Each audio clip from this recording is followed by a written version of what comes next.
So guys, katatapos ko lang maglinis dito sa kusina. May mga naugasan na po tayong mga anik-anik dyan. Basta yung ano ko kamay.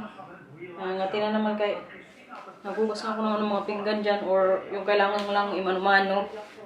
Si Mila pa lang yung tingnan nyo. Pakita mo Milang yung OOTD. Wow! Nakapang football. Nakapang football na po yan siya kay. Binili ko yan sa Baklaran para sa kanya. Tsaka si Matthew din po mayroon din. Hindi ko alam kung napakita ko yan sa inyo. Parang. Pero kay suot na niya ngayon kaagad. Kaya yung ano ko po, malita, di ba naiwan siya sa Singapore? Opo. So kagabi po, na-deliver pala tong ano natin, itong maleta. Kaya ngayon ko po sa inyo pakita yung mga laman nitong mga napamili ng mga kapatid ko, pinsan, tsaka yung mga nagbigay kong mga kaibigan. Yan.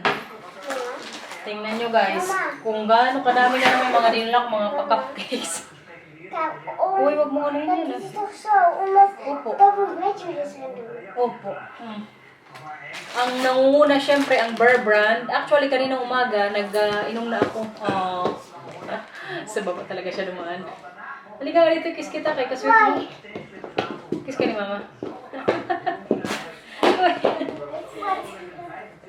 Kaswit mo ng bata na yun. I love you, Cora. I love you. Kaninang umaga guys, nag-Bear Brand na ako. Ito yung ano, pinang grocery ng mga kapatid ko dyan. Uy, huwag muna dyan.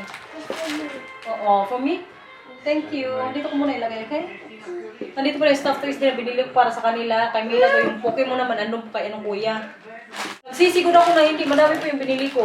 Yung ate ko, kumuha na yun siya ng ano, parang yung malaki masyado na Bear Brand, tapos parang 2 kilos something.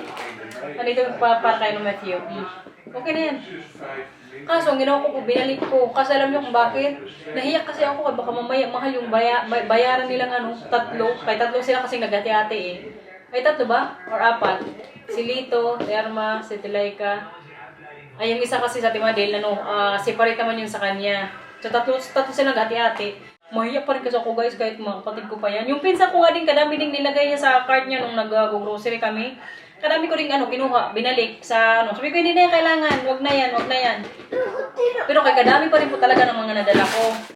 May pa lemon square pala tayo. Ang favorite po namin kainin naman yung mga cupcakes. Bigay din natin ito ng ano din, ng kaibigan ko din si Bunitang. Ay, Bunitang, thank you sa paano, sa pabaon. May ano din siya, may binigay din siyang fudgy bar. Or fudgy bar ata sa kanya, hindi ko na alam. Kaya basta hinalo-halo ko po eh. Tapos may pulburon din siya. Ito ata yung pulburon niya, oh, assorted. Thank you. Mila, mag-thank you ka. Kay tita. Sabi mo, thank you, Tita Janina. Thank you. Tita Janina. Tita Janina. Tapos, ang iba pa po is may, ano din tayo, Grahams. Kaya hindi ko to pwedeng makalimutan kasi para to kaya ng kuya. Tsaka kay Marcel, kaya gustong-gusto yan nila. Ilan ba yung nabili ko? 5, o nabili ko talaga, no? Ilan ba yung binili ng mga kapatid ko? Ayan, madami pa rin ginuha ko, guys. Ito. Ata, may Energin pa, oh. Pangkape ko sa umaga. Ito, may ano din po ako, pulburon pala. Parang 2 to dito. Yung isa is OB flavor ata. Bigay naman po to ng isa ko rin kaibigan dyan sa Samar, si Abby. Hi, Abby. Thank you sa pabaon. Tapos, may binigay din siyang macarons. Yung macarons kasi tsaka puto, tapos hopya. Sa Pilipinas ko na kinain kay para may makasabay ako doon o may magtulong sa akin magkain. Pero kay may pabaon din po yan siya. Thank you so much! Ano pa ba? May fudgy bar din po tayo. Tsaka may Rebesco din po tayo. Ito naman parang yung pinsan ko yung naglagay na ito sa cart niya. Alam niya din kasi na gusto ko rin po yung Rebesco. Tsaka si Matthew tsaka Mila din po. Gusto rin po yung ano, ganitong ano, biscuit sa atin. Ano pa ba? Ito, fudgy bar na naman. Kadami nang dala ko guys. Sila precious nga. Bibigyan ko rin to siya ng Cloud9 kaya nagkita kami kagabi kami nila ano Garnet. Pero wala po sa aming nag-vlog. Nag-dinner na po kami. Nag-banding na. Pero ang sabi niya, paghingi daw siya ng Cloud9 kaya kadaming Cloud9 guys. Ito po yung nakabigat sa ano ko talaga maleta. Sobrang dami. So may dried mango din. Galing dito kaya ng Bunitang. Ano, kadami pala ng ano ko Grahams na lagay sa cart. At hindi pwedeng mawala kapag umuwi ko sa Pilipinas tapos magbalik sa Holland, ang mamon. Dami to. Ayan. As in guys, hindi normal. Parang dito ko na lang siguro ito ilagay din sa maleta kaya para may ano kami dito gahinan. Pag pumayag ang aking Papa Bear. Ang dami oh. Oh, wow, more chocolate. Dami. More chocolate. Oh, bro. Ay Papa, bigyan mo si Papa ng isa. Okay. At ang ate ko din po is Okay. ito. Kay Ate Madel naman to. Thank you. Bakit official ka Opo. May Cloud9. Cloud9. May Eden cheese. Ang pabilin ko lang na dapat sa ate ko is parang 4 lang. Nag-away ko kaming dalawa sa counter. Kaya siya sabi niya, huwag mo na kasi ibalik yan. Ilagay mo na yan. Ay, nahiyak ko talaga ako magpabili sa kanila. Ubusin mo yan ha, kaya binuksan mo. Nagkain na silang tatong dito ng Cloud9. May rebis ko din po. Ano pa ba? Itong ano din natin, padilata. Binawasan ko rin to guys. Kaya ang binili ng ate ko din isa is, o yung tatlo sila nagati-ati. Ano to, parang 6 or 5. Yung dalawa po, iniwan ko lang sa Maynila. Kaya nga, parang nag-exceed na ako ng kilos. Pero kaya babayaran niya na lang yun once na sige ito magpunta na po dito next year. O, Monday na naman. Or ano, Mamon. Kadami, oy. May sinigang din po tayo. Ito, yung sa fried chicken. Bumili rin po ako. Or binilan din po ako ng mga kapatid ko. At ang Ujik, guys. May supply na naman po tayo. Siguro hanggang ano na to, pagpunta na to nilito. Kaya next time, magpadala din ako sa kanya. Kaya ito po talaga yung gusto kong sabon sa mukha. At ang ribes ko na naman. Mama. Pagpulutan, ding-dong. Mama, yan ito ko. Sila Tita Irma, Tito Lito, si Tita Marilo, Tita Madel. Tapos yung mga kabigan ni Mama, nagbigay din ng mga pagkain. Ano sabihin mo? Thank you. Tingin ka sa camera, parang kita ka nila. Thank you. Meron din po akong pork cubes na dinala. Dito kasi wala akong masyadong nakikita ng pork cubes. Kaya ito guys, meron din po tayo para sa nilaga. Ay, madami chocolate. Yan ang request ni Papa eh. Pork cubes po to. Kasi masarap nga ang pork cubes sa nilaga. Ding-dong. Maraming ding-dong guys. Ayan o, mga cupcakes. Ito po yung karamihan sa mga dala ko. Cupcakes, yung mamon. Kasi para sa aming lab po talagang 3. Tapos yung kay Marcel, wala, may naman tayo, Eden cheese. Yung kay Marcel naman is Cloud9. Ay, tingnan nyo yung Cloud9 niya, hindi normal, karami. Ayan o. Kita nyo yan? Puro po yan kay Marcel. Kaya yan yung request niya. Parang mga ano nga to, siguro 3 kilos. Itong ano niya, Cloud9. I'm on Cloud9. Masaya? I'm on Cloud9. You want Cloud9? Oh, I have more here for you. I'm on Cloud9. Oh, you're on Cloud9. No, chef. Oh, grabe, tambak. Ayan o, mga cupcakes lang. Yan lang po yung mga pinamili ko. Pero kaya grabe ang effort ng mga nagbigay. Thank you so much. Sana sa susunod ulit na pag-uwi ko. Pero sa susunod na pag-uwi ko, hindi na ako magdadalawang isip na magpabili ng Bear Brand. Kaya sayang. Pero kasi dito, magpunta man dito, magpabili na lang din ulit ako, no? Marami pala ng Eden cheese, guys. Ilan ba to? 2, 4, 6. Bigyan ko rin pala yung isa kong kapitbahay ditong Pinay, si ate. Si ate Adora. Ay, madami tong natin, mga anik-anik sa buhay. Buti na nga lang din guys na dineliver po yung bagahe ko na wala akong kailangang bayarang charge. Saka full din naman yun ng Singapore Airlines. Oy, kung bakit hindi nila nalagay yung kung bakit hindi ko on time din na uwi yung chinikan kong luggage. Uy, ito pala din. Munti ko makalimutan. Nagbili din po ako ng Barrio Fiesta na bagoong. Hala, spicy pala to. Sabi ng ate ko masarap daw to. Dito natin to ilagay. So yun nga, kagabi po yun dineliver yung bagahe. Wala akong talagang binayaran guys. Free lang siya. Yung iba kasi alam nyo, yung ibang airlines, kailangan mong magbalik sa sa airport. para makuha mo lang ulit yung ano bagahe mo. Pero yung Singapore Airlines, kaganda pa talaga ng service nila. Kaya for sure, pag mag-uwi ulit ako or kaming ano apat, yan ulit yung ano namin airlines. Kaya bukod sa kaganda ng airport nila, maganda din po talaga yung ano yung service, yung treatment sa'yo pag nasa plane ka na, yung foods nila, kasarap. Tapos yung space din para kay Marcel pag mag-upo na to siya sa plane. Yung Dutch Airlines kasi dito, na-try namin yun. Parang ano siya, yung to ni Marcel, magganyan nga, mahaba man yung ano niya, paa. Pero yung sa Singapore Airlines, may space po talaga. Ubus na? Tama na! Ano? Ano yan? Ano yan?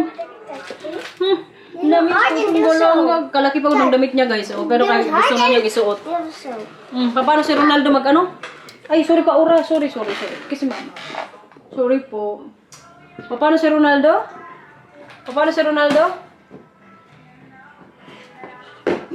So, Kijk, maar Paano? weet je wat hij eerst doet? wow! Yung damit nga niya na yan, ano yan, parang pag 8 years old pa ata yan. Pero kapag pinasuot ko na, gustong-gusto niya kasi. Mahirap mo, hindi natin pasuotin, no? Tsura natin guys, inaantok na naman ako, jet lag is kicking na naman. Hindi normal. Mila, pabalik na po ng upuan, please. Thank you. Babe, what do you think? Should I put all the stuff here in the luggage or you're going to bring it both? What's that? The one I bought from Philippines. To put it here, just stay here in the big suitcase. No, suitcase needs to go up. Okay, so I will put it in the plastic bag. Okay. Wait lang guys, muntik ako may makalimutan. Parang hindi ko na mention natin yung pinsan ko. Gusto ko lang i-shout out. Ate Inday, maraming salamat sa pabaon. Tsaka kung gusto nyo pala guys, nag-ano to siya, nagre-reels. I-follow nyo to siya. Oh, ito po yung ano niya, yung Facebook page niya. Ayan, follow and subscribe. Tsaka, silito din po, Just Jake. I-promote ko na rin dito. Ayan guys, silito din po, Just Jake. Manood po kayo ng mga vlogs niya. Kahit hindi kayo makinig, basta i-play nyo lang. Para ma-monetize po siya. Kaya may kailangan siyang ma-reach na hours para, yun nga, ma-monetize. Kasi kung sa subscribers, parang malapit na siyang mag 1K, isa po yan sa requirements. Tapos dapat maka 4,000 hours yan si Lito sa YouTube channel nyo, sa mga videos niya, para ma-monetize po. So, i-play nyo lang ng i-play kung gusto nyo, para makatulong po kay Kalito na ma-monetize yung channel niya. Again, Just Jake! Nangangapa pa yan siya medyo sa vlogging ha, pero kay suportahan nyo na lang guys, kay ganyan din ako dati. Siyempre, kay magbago siyang damit na pang football, kailangan maglabas. Maglabas kami ngayon sa bahay. Katapat lang to ng bahay namin guys. Ayan, palaruan. Tsaka sa mga darating din pong mga alam nyo, buwan. Magkakaroon din po dito ng mga iba pang palaruan para sa mga bata. Kaya nag-request yung kapitbahay namin sa City Hall. Tapos nagawa siya ng plan. Na-approve na, may budget na. So dito banda, parang may mga malalagay na mga malalaro po nila Mila tsaka Matthew. Which is maganda kasi kalapit lang sa bahay. Paglabas namin ng door, kita nyo na kaagad dyan. Kay kalawak ng na to dito space, tapos pang football lang. Sinabihan ko na yun dati si Marcel na dapat mag-request sa City Hall. Wala man siyang ginawa. Yung kapitbahay namin kay may ginawa ayun, na-approve ng City Hall dito. Tapos binadgetan. Doon nga banda ilalagay. Diba kasi may space pa po. Ayan. Opo, mag-football na.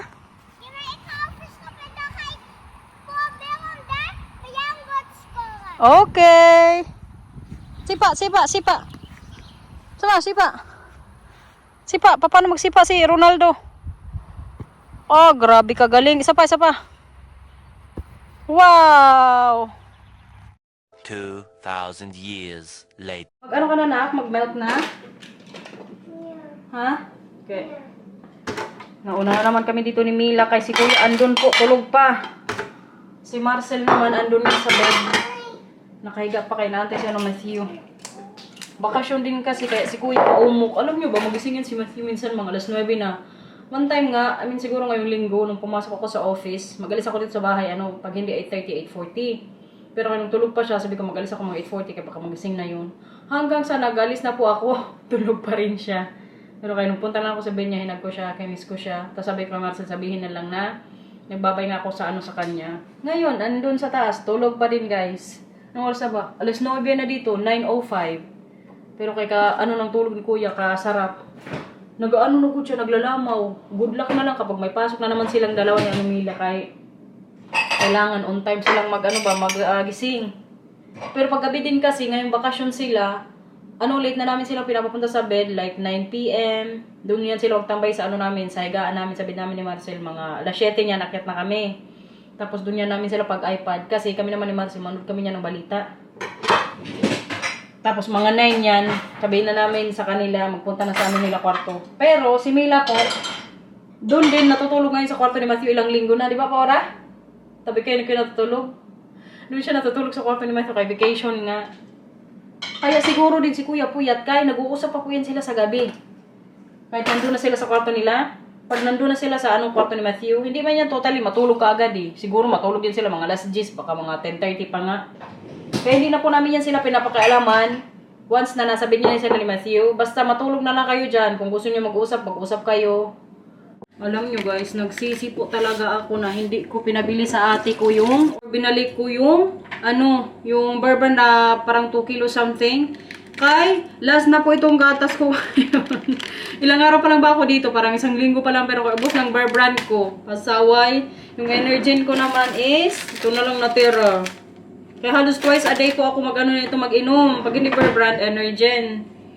Kaya nagsisi talaga ako na hindi ko na lang sinamantala yung kabutihan ng aking mga kapatid. Terma, baka naman. Baka naman pagpunta ni Lito, damihan nyo na. Okay, next year po pupunta dito si Lito. Sa mga nakasubscribe po pala kay Lito guys, speaking of Lito, Just Jake, like and subscribe. Tsaka maraming salamat din po sa mga nakasubscribe po sa kanya at nanonood po ng mga vlogs niya. Malapit na siya ma-monetize. Kaya keep on watching lang po. Kaya para pagpunta dito ni Lito next year, monetize na yun siya. Magkita na yun siya sa niya dito, bakasyon. Kaya thank you so much guys. Sa lagi pong nanonood at saka nag-abang po ng mga vlogs ng aking kapatid. Gusto ko nga din na nagbablog siya kaya nakikita ko po doon yung nila, mga anik-anik sa buhay. Mati siguro yung kay... Sino yan? Sino yan? Wala palang tao dyan.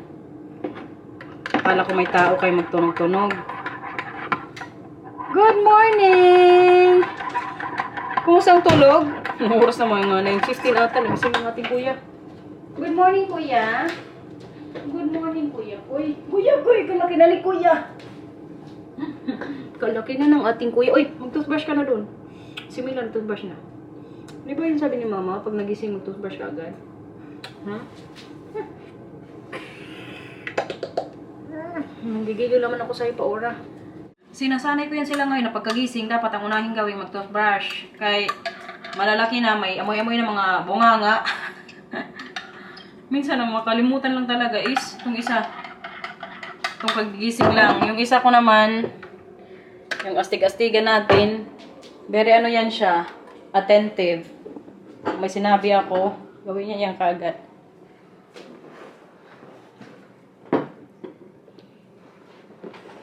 Yeah, sige na, magkakit na, tapos magbisa sa taas, mag-toothbrush. No? Kumusta ang tulog ba sa taas? Ano was kayo gabi tulog ni Mila? Ano was kayo natulog ni Mila? Ano was kayo natulog ni Mila? Paggabi. Hoy, mag-toothbrush ka na kayo. Naamoy ko na naman yung bunganga mo. Mag-ano ka doon? Toothbrush. Sige na. Tapos bihis ha. Siya na lang po napili ng niya guys, damit. Nagka-pimples pala tayo kay may ko ngayon, may period. Dinatngan na tayo.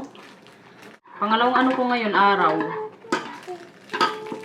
Buti na lang, hindi masyado masakit yung tiyan ko. Minsan kasi nasakit eh. Parang nawala na nga lang yun nung nag-move na ako dito sa Netherlands. I mean, yung pinaka-worst talaga, halimbawa, dinadatngan ako. Nga sobrang sakit ng tiyan ko. Mangyak-yak ka talaga sa sakit. Nung nasa Pilipinas ako, as in, yung talagang pinakaunang araw ko lagi niyan. Alam mo, parang yung tiyan mo, ibito ka mo, ginaganyan. Masakit po talaga siya masyado. Mag-iyak ako niyan dati eh. Pero ngayon, hindi na mo siya madala. Siguro din kasi, nagkakaedad na, no? Baka ganyan, guys. Baka nire-ready na yung sarili ko na mag-menopause. Speaking of menopause pala, guys. Alam nyo, depende pala sa babae, no? Kung anong age ka menopause. Kasi kahapon ko lang na-realize na yung tita ni Marcel, at the age of, 62, 63, nag-start pa lang siya mag-menopause, guys. Akala ko mga around 40 to 50 plus. Kasi kahapon, dumala po kami Kalabinan. So, nag-usap-usap kami doon, nag-barbecue kami doon, kaya doon kami dinner. Nagtanong ko kay Papa, sabi ko, kumusta si Ingrid? Yung Papa, pamangkin. Anak ko ng kapatid ni Papa na yung kapatid niya is, wala na, patay na, few years ago. So, tinanong ko, sabi ko, kumusta siya? Sabi niya, ayun, nag-ano daw ngayon, may mga check-up na kailangan gawin. Sabi ko, bakit? Sabi niya, sa mga daw, mag-menopause ba? Overhang, yung tawag niyan dito. Kumbaga, nag-start na siyang mag-menopause. Sabi ko, ilang taon na ba siya? Mga 63 or 62 daw. Sabi niya, Papa? Sabi ko, ha? Akala ko mga around 40 to 50 yan, mag-start. Pero kayo nga, nakadepende pala yan sa babae or iba-iba man tayong mga babae, no? Kung anong stage or kung anong age po tayo menopause. Si nanay, hindi ko yung natanong kung anong age siya nag-menopause. Baka mamaya tawagan ko kayo. Na-curious tuloy ako. Kayo guys, ilang taong kayo ng mga nag-menopause? Kaya karamihan po sa mga subscribers natin, mga nanonood, mga senior, mga lab na lab natin yan. Mag-comment nga kayo sa baba kung anong age kayo nag-menopause. Naku-curious ako eh. Mag-akyat na. Anong Nay? Nay, bago ka mag-breakfast, mag-ano ka muna doon, mag-toothbrush. Nay, Matthew. Mag-toothbrush muna doon, bihis, tsaka mag-breakfast. May mag-inspection sa garden. Tingnan daw niya yung nalinis ko ng mga nakarang araw. O, sige na. Anong kailangan mong tingnan dyan? Ano po? Oh, yeah. May gagamba daw. O, sige na. Tingnan mo yung mga natin plants, kuya. Wow! Ang ating footballer. Ano yan? Ba't ganyan ang lakad? Tingnan nyo pala yung ko dito, apple. Wala good masyadong bunga. Kaya ginupitan po namin to ni Bianan nung autumn. Pero kayong bunga niya this year, alam nyo, mas healthy kaysa nung last year. Kaya nung last year po is, siya, may mga itim-itim ito, very good siya. Healthy nga. Ganyan lang konti, pero wala siyang masyadong mga anik-anik ngayong taon. Tapos may dalawa din dito, guys. Oh. Kita nyo yan. May bunga naman siya, pero hindi po nga katulad last year na as in, kadami masyado. Kailangan ko na naman nga itong ikat. Oh, may mga ito dito, anik-anik. Ano yan? Bakit maganyan? Now, Sheikh. Ta. Now, Sheikh. Hala, maglinis na yung isa dito. Maglinis ka, kuya? Kawait naman ang bata na yan. Maglinis sa garden. Hindi yan na Matthew? Ta. Grabe ang ngayon dito, uy. Ang summer, alam nyo, kainit din po. Kaya nagkaganyan din yung mga dito halaman. Tsaka kitang-kita nyo naman yung din natin, oh. Yung ground, very dry. Buti na lang mamaya, kaya mag-ulan din po ng konti ang sabi ni Marcel. Kaya maganda yun sa garden. Sa ating mga plants. Itong isa kaganda din ng bulaklak, guys. I love it. Karami kong roses dito sa likuran. Itong rose na to, bigay to ni Bianan. Tapos ito. At yung iba pa. Yung dito, galing din sa garden ni Bianan. This one. Tapos, yung ito din. Ayan. Namulaklak siya, guys. Kalain nyo yan. Tapos itong pala dito, inayos nga ni Bianan kay kinonfirm niya kahapon. Na inayos niya daw to dito nung wala ako kasi natutumba na yan, tinali nga niya. Same pala yung kulay nito sa ibang kulay dun. Tapos meron pa nga dun sa likuran, Kut siya, andun yung container sa sa harap na. Okay lang yan, kuya. Yung dito sa may likuran, guys. Kailangan ko pang linisin to dito. Pero tingnan nyo naman yung niya din, tubo. Kaliit lang ng rose ko dito. To siya, kumbaga cream rose yung tawag, yung magkanap-kanap. Kaya ko po yung tubo niya, pinaganyan. Agoy, nandito na naman yung pumapatay sa plants. Ito talaga yung mapadtrip ako lagi ba. Nasaan na yung neto? Punot dulo. Ito siya, guys, yung magkanap-kanap to siya sa plants. Tapos, ang mangyayari niya, minsan hindi mamulaklak, kaya hindi man makahingang laman natin. Ayan, kaganda ko ng kulay oh, kapag magkanap na yan dito. 'Di ba? Pakanapin ko yan siya dyan sa may ano natin, fence. Ano yan? Matthew ha? Naasar mo na naman si Mila. Need dun. Buti na lang kay nakat na natin yung grass. Medyo nag-okay-okay na po yung itsura kaysa nung mga nakarang ano araw. Tsaka makalaro na rin po yung mga bata dito sa likuran. Mag-football sila. Huwag na naman mag-away. Diyos ko Lord. Sige. Wait lang ang cellphone ni Mama. Opo, dyan ka sa po ni Mila kuya. Kaya para maglaro po kami ngayon ng card game. Kasi itong gusto nila. Kukutaki. Ito siya guys. Favorite po namin apat to laruin. Pero si Marcel andun na pala sa taas. Kaya kailangan niya magtrabaho. En voor jullie. Mamay pag-alis ko, siya na naman ang bantay sa mga bata. Maar het is wel 1 keer weer naar uitdelen. Oh, dat is een schat. Okay lang yan. Ja, maar mama. Ala, hindi to inayos. Ayan oh. Ja, en net zoals gewoon een vlinder vooraan. Kijk, Nee. Dat is... Nou, dat wist Matthew niet. Kom maar. Kijk. Oh, 3. Nee, maar, Oké, dan. maar deze mag ik houden. hindi, akin na yan. Hindi, akin na yan. Ayusin natin. Gusto mo maglaro. Mag ik wel 1 vlinder houden? Kayo na lang maglaro kung ayaw nyo. Maglagay tayo ng mga hugasin. Kaya maya-maya mag-prepare na ako ng lunch. Ang ulam ko mamaya guys, alam niyo kung ano? Corn beef. Yung sa Highlands po na na brand. Kasarap ng na yun, corn beef na yun. Mama, mag ik tv gaan kijken? Opo, manood kayo dun. Happy. Netflix lang or Disney ha. Pag mag-YouTube bawal. Mama, Po. mogen wij Ano? Nay, hindi pa pwede. Itong dalawa, alam nyo, adikto sila sa Fuji bar dito sa bahay. Tsaka si Mila guys, alam nyo. Gustong-gusto niya rin po yung pulboron. Yung sa Goldilocks na pinipig. Adik din siya dun. Makalugod yan siya sa isang araw siguro. Makawalo or malapit-lapit 10 yung makain niya. Kailangan ko pang bigyan si Precious eh. Hindi pa kami nagkikita. Kaya nung nagkita kami nila Inday, wala pa dito yung maleta ko. Madi-deliver pa lang nung time na yun o nung gabing yun. So hindi ko po siya nabigyan. Gusto niya ng Cloud9, bigyan ko yan siya. Dahil kung nanonood ka man dahil huwag kang mag-alala, may Cloud9 ka. Kupitan ko na lang si Marcel sa niya, Cloud9. Joke lang mo, ibigyan ko yan sa dahil Precious. Si Inday, hindi kailangan kay mag-uwi man siya sa Pilipinas. Malapit na palang maubos ng natin, oy. Bigas. Pero may naman ako dito, may reserve pa. Kasi Marcel bumili ng 2 ganito eh. Ano lang gulo. Ako malang kasi magkanin din dito sa bahay. Sabi yung mga bata, magkain man yan sila pero hindi po din lagi. Pag magkanin yan sila, ang request niya kaagad ni Kuya, sinigang dapat ang ulam. Nung mga nakarang araw nga, ako nagsinigang din na isda. Hindi ako nag-vlog nung time na yun. Alam niyo ba, simula nung dumating ako, pangalawang beses pa lang ako nag-vlog. Mag-1 linggo na ako dito, kayo nga napahinga din po. Tapos kailangan ma-edit yung mga reserve natin. Para medyo updated din po yung vlogs natin, no? At bukod po doon, yung jet lag ko hindi normal. Siguro itong lang to, itong bakasyon ko yung nagkaroon ako ng jet lag na as in nagtagal siya ng almost 1 linggo. Sabi ko pa kay Marcel, nung mga nakaraang namin uwi, pagbalik namin dito, hindi ako masyadong nagka-problema. Pero kay ngayon po as in, alas 4 pa lang dito, magpikit-pikit na ako ng mata kahapon nga nung nandun kami labinan, sabi pa ni Marcelo. Alas 4 na ha? Bantayan nyo na yan yung isa dyan. Sabi niya kalabinan, kaya baka raw makatulog ako. Kaya dito kasi sa bahay, pagpatak ng alas 4 niyan, nung nakarang araw, as in, pag nakaupo na ako niyan sa doon sa my living room, diretso na ako, pikit ng mata ko kay alas 10 yan dyan sa Pilipinas eh. Kumbaga yan pa yung oras kong gamit, tapos magising ako dito minsan din.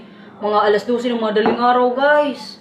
Halimbawa, matulog ako niyan, alas 6 pa lang, naka-idlip na ako, tapos magising ako niyan. As in, parang putol-putol ba? Pero kahit simula nung nakaraang gabi, parang yung yung time ko na nasa sistema ko is yung dito na sa Netherlands. Pag nandun ako sa trabaho dun sa store, alas 4 yung out ko, as in, antok na ako niyan. Sila hindi nga tawang-tawa nung nagkita-kita din kami, kaya nakipag-meet ako sa kanila. Halimbawa, nag-arrive ako today, kaya nabukasan din. Nagkita-kita po kami, ay hindi, parang umabot pa yun ng 1 araw, naglipas ng 1 araw, tapos na-meet ko silang dalawang Precious. As in, antok na ako. Tapos nasa restaurant kami noon. Nirecord pala ako ni Inday. Alam mo, yung mata ko parang nakainom ako ng 10 wine. Pero wala pa akong nainom nung time na yon. Yung sa itsura ko lang talaga na as in parang antok na antok talaga siya. Pero kayo nga today, wala na.